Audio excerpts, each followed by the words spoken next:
Gold hub తాకట్టులో ఉన్న బంగారాన్ని విడిపించి కొనబడును. అదే రోజు ఆన్లైన్ ధరకు కొని డబ్బులు ఇవ్వబడును. నమస్తే, వెల్కమ్ టు మనం టీవీ. ప్రస్తుత రాజకీయాల గురించి మనతో మాట్లాడడానికి సీనియర్ అనలిస్ట్ డివి శ్రీనివాస్ గారు మనతో ఉన్నారు. నమస్కారం సార్. నమస్తే సార్, జగన్ టార్గెట్ పిఠాపురంగా, అంటే పవన్ కళ్యాణ్ ఓడించడమే అతని టార్గెట్గా పిఠాపురంలో ముగ్గురి కార్యకర్తలని నియమించారు సార్. అంటే సీనియర్ లీడర్స్ని ముగ్గురిని నియమించారు. అంటే ఇప్పటివరకు పవన్ కళ్యాణ్ ఎక్కడ పోటీ చేసినా అంతే అది ఓడిపోతాడు అన్న పాయింట్ ఆఫ్ వ్యూలో కొంత భయం ఉండేది. కానీ పిఠాపురంలో ఎక్కువ కాపు నియోజకవర్గం ఉండడం, కాపు వ్యక్తులు ఎక్కువ ఉండడం వల్ల అతను అక్కడ నియమించే వాళ్ళు కూడా ముగ్గురు సీనియర్ లీడర్స్. ఎలా చూసుకోవచ్చు సార్ ఈ విషయాన్ని మనం? జగన్మోహన్ రెడ్డికి తర్వాత వైఎస్ఆర్ కాంగ్రెస్ పార్టీకి పవన్ ఫీవర్ అన్నమాట. ఏంటంటే వాళ్ళకి కళ్ళు మూసినా తెరిచినా పవన్ కళ్యాణే గుర్తొస్తున్నాడు. ఒక రకంగా పవన్ కళ్యాణ్ జనసేన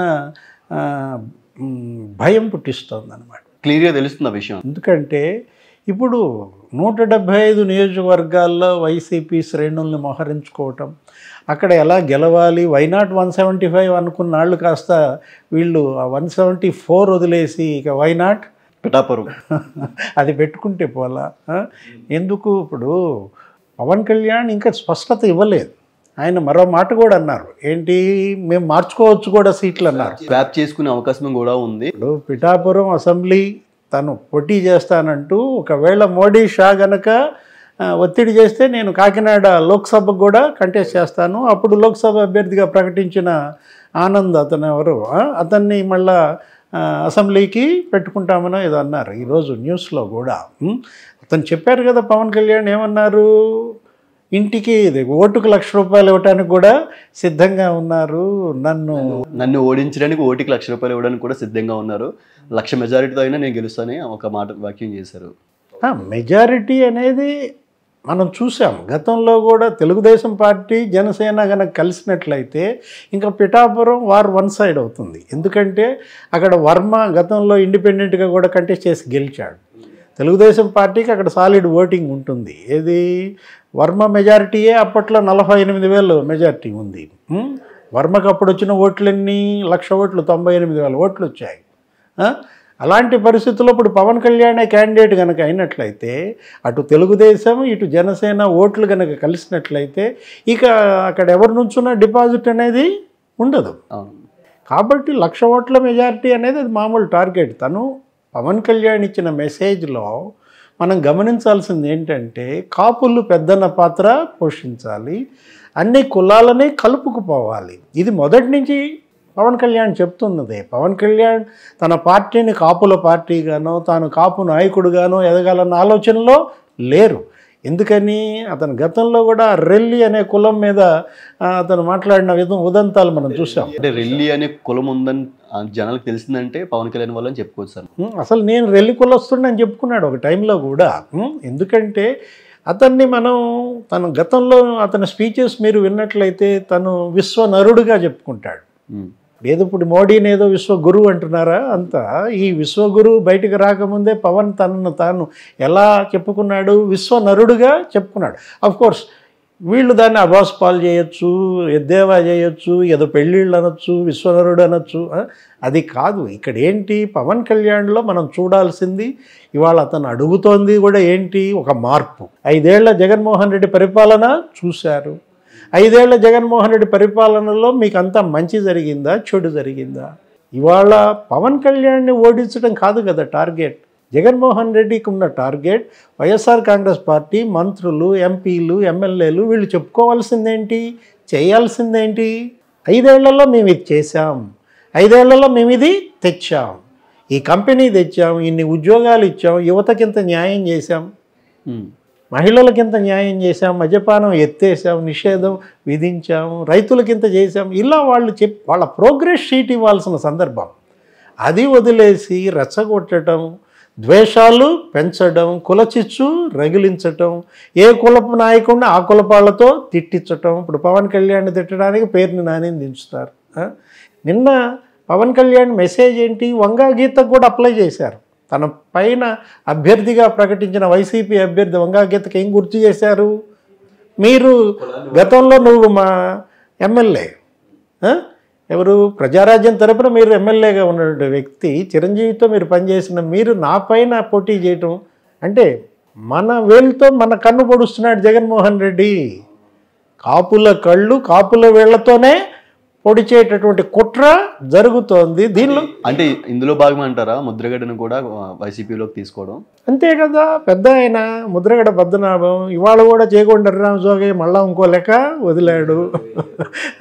వీళ్ళిద్దరూ మనం ఏమనుకున్నామంటే కాపు సమాజానికి రెండు కళ్ళుగా ఉంటారనుకున్నాం. అవును. ఏది చేగొండి హరిరామ జోగయ్య, ముద్రగడ పద్మనాభాన్ని ఏ కాపు కూడా ఇంతవరకు విమర్శించరు కూడా. ఎందుకంటే వాళ్ళ రాజకీయ జీవితాలను త్యాగం చేసి ఉద్యమం కోసం కొంత నిలబడ్డారు, పోరాడారు. కోర్స్ భావాలు వేరు కావచ్చు, మార్గాలు వేరు కావచ్చు, అందరి లక్ష్యం ఒకటే, కాపుల రాజ్యాధికారం. ఇప్పుడు జగన్మోహన్ రెడ్డి వల్ల అది సిద్ధిస్తుందా? అతను సాధించగలరా? అతని పక్కన ఉన్నటువంటి కాపు నాయకుల వల్ల ఇది సాధ్యమవుతుందా?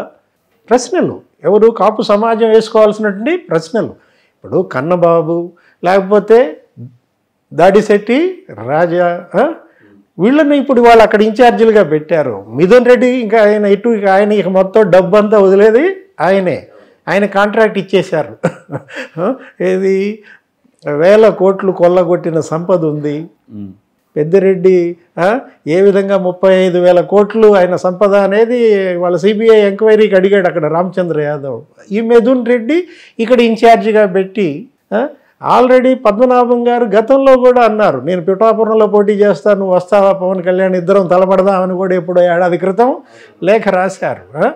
అది కాదు కదా, అటు ముద్రగడని పెట్టి ఇటు కాపు మంత్రులను మోహరించి, అంటే ఇక్కడ కాపు వర్గం మొత్తం పవన్ కళ్యాణ్ మీదకి దిగుతున్నట్టుగా అనిపిస్తుంది సార్ బయటికి. కాపుల వేళ్లతో కాపుల కళ్ళు పడిపించాలని జగన్ కుట్ర చేస్తున్నారు.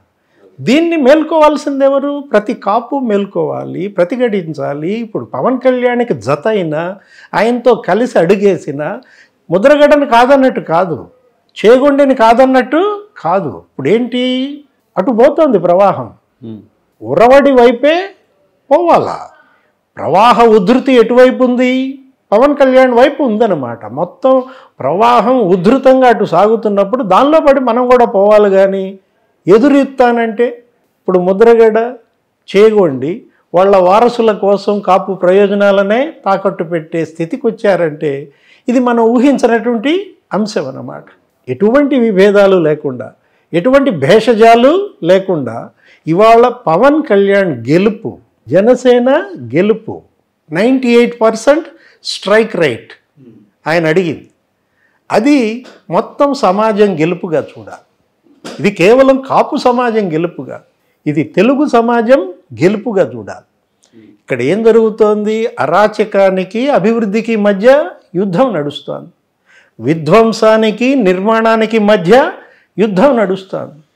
ముందే చెప్పాడు కదా, ఇప్పుడు కాదు ఎప్పుడో సంవత్సరం నాడు చెప్పాడు పవన్ కళ్యాణ్, కూలగొట్టేవాడు కావాలా మీకు, కట్టుబడి చేసేవాడు కావాలా. కూలగొట్టేవాడు కావాలంటే జగన్ వైపు వెళ్ళిపోయాడు. ఎందుకంటే ప్రజావేదిక దగ్గర నుంచి ప్రమాణ స్వీకారం నుంచి ఆయన చేసింది కూలగొట్టడమే పని. ఇప్పటంలో ఇళ్ళు కూల్ చేశాడు. 52 వాళ్ళు చేసిన నేరం ప్లేనరీకి 52 ఎకరాలు ఇచ్చినందుకు. నెల్లూరులో ముస్లిమ్స్ ఇళ్ళు కూలగొట్టేశాడు. పల్నాడులో ముస్లిమ్స్ని సంఘ బహిష్కారం చేశారు, గ్రామ బహిష్కారం చేశారు. కూలగొట్టేవాడు కావాలా, కట్టుబడిగా చేసేవాడు కావాలా అనే దీంట్లో పవన్ కళ్యాణ్ ఎటు మొగ్గు చూపాడు? చంద్రబాబుని మొగ్గు చూపాడు. ఇది చంద్రబాబుని బలోపేతం చేయటమో తెలుగుదేశాన్ని బలోపేతం చేయటమో చూడకూడదు. ఇప్పుడు అతను 20 ఏళ్ల ఇన్నింగ్స్ ఆడిపోతున్నాడు. తన దగ్గర ఇంకా 20 ఏళ్ళు రాజకీయం చేయగల సత్తా, శక్తి ఉందన్నాడు. అతన్ని అడుగుతోంది ఇప్పుడు పోటీ చేస్తున్నటువంటి ప్రతి జనసేన ఎమ్మెల్యేని గెలిపించండి. అంటే మొదటిసారి నోరిప్పు అడుగుతున్నాను, ఓట్లు వేయండి అని కూడా అది చెప్పారు. 98% స్ట్రైక్ రేట్ ఇవ్వండి. 24 మంది జనసేన ఎమ్మెల్యేలతో పవన్ కళ్యాణ్ గనక అసెంబ్లీలోకి పంపిస్తే సినిమా చూడండి, మొత్తం మారిపోద్ది, ఇంకా రాజకీయం మొత్తం మారిపోద్ది. రాబోయే 5 ఏళ్లకు ఇదే జనసేన ఏ స్థాయికి ఉంటుందో చూడండి. అంటే పిఠాపురంలో ఇంకా ఫిక్స్ అయిపోయినట్టు సార్ గెలుపు మాత్రం. 1,00,000 ఓట్లు మెజార్టీ కదా. ఇప్పుడు పులివెందుల్లో జగన్మోహన్ రెడ్డికి ఎంత మెజార్టీ గతంలో వస్తుందని అనుకున్నామో, రాజశేఖర రెడ్డికి ఎంత మెజార్టీ వస్తుందో, కుప్పంలో చంద్రబాబు నాయుడుకి ఎంత మెజార్టీ వస్తుందో అంతకు డబుల్ వచ్చే అవకాశం అయితే క్లియర్గా కనిపిస్తుంది. అది మరి జనసేన అభిమానులు, కార్యకర్తలు, పవన్ ఫ్యాన్స్ ఓన్ చేసుకున్నారు సార్. పిఠాపురం వాళ్ళందరూ చాలా బాగా ఓన్ చేసుకున్నారు Pawan Kalyan. Sir thank you sir, thank you so much, చాలా బాగా చెప్పారు.